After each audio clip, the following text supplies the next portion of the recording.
पाकिस्तान के आम चुनाव में वोटिंग के बाद नतीजों के लिए मतगणना जारी है। लेकिन अब खबर है कि नवाज शरीफ अगर चुनाव में हार की तरफ बढ़े तो देश को छोड़कर भाग सकते हैं।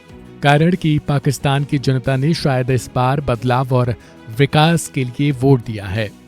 आप इस बात से अंदाजा लगा सकते हैं कि आतंकी हाफिज सईद का बेटा चुनाव हार चुका है, जबकि दुनिया जानती है कि हाफिज का कद पाकिस्तान में कैसा था और कैसा है।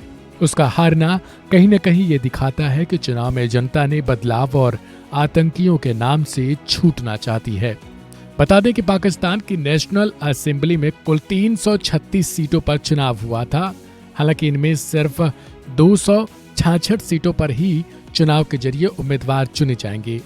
दरअसल असेंबली की 70 सीटें आरक्षित हैं। इनमें से 60 महिलाओं के लिए जबकि 10 सीटें गैर मुस्लिमों के लिए आरक्षित हैं। चुनाव जीतने वाली पार्टियों के अनुपात के आधार पर ये सीटें आवंटित की जाएंगी। हालांकि बड़ी बात यह है कि इमरान समर्थकों को लग रहा है कि नवाज शरीफ चुनाव में गड़बड़ी करवा सकते हैं।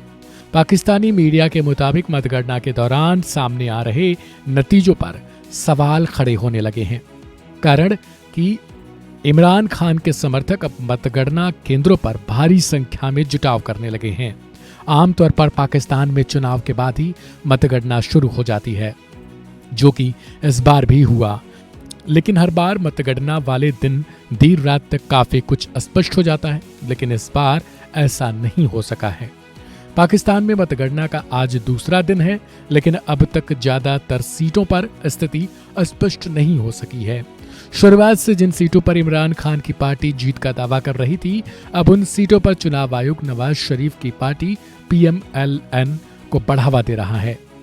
यानी कहीं न कहीं चुनाव आयोग एक बार फिर से नवाज की सेटिंग स्पष्ट करना चाहता है। आपको बता दें कि 2018 के चुनाव में इमरान खान भारत के प्रधानमंत्री नरेंद्र मोदी की तरह ही फर्स्ट पाकिस्तान का नारा देकर ही सत्ता में आए थे। लेकिन सेना की तरफ से बढ़ते तनाव और विवाद के कारण सत्ता में बेदखल होना पड़ा।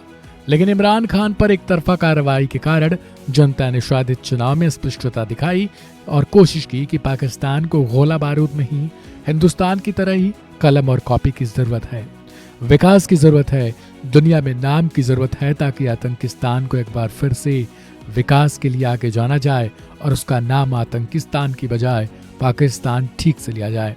इधर चुनाव नतीजों पे जानबूझकर देरी के बीच मतगणना के बीच मुख्य चुनाव आयुक्त सिकंदर सुल्तान राजा ने भी सभी रिटर्निंग ऑफिसर यानी RO को यह निर्देश दिया है कि वो 30 मिनट की समय सीमा के अंदर ही परिणाम दें।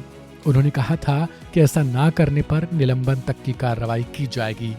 बहरहाल देखना ये होगा कि क्या वास्तव में पाकिस्तान में एक बार फिर से सही तरीके से सही मायनों में चुनाव हुआ और चुनाव नतीजे बिना किसी गड़बड़ी के घोषित की जाएं।